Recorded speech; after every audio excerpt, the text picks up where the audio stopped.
jadi inilah keistimewaan baja, dua jenis baja ini, baja organic flash, black soldier fly ataupun darah askar hitam dengan baja floria organic news rebut. Ini dah ini untuk apa bagi tanaman kita, dia akan tumbuh sehat jadi dan segar.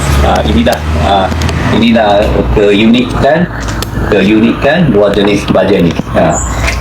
Jadi di sini juga hari ini saya jemputlah kita sekeliling rumah, boleh tengok jenis tanaman untuk bawa sahabat-sahabat meninjau di kawasan-kawasan.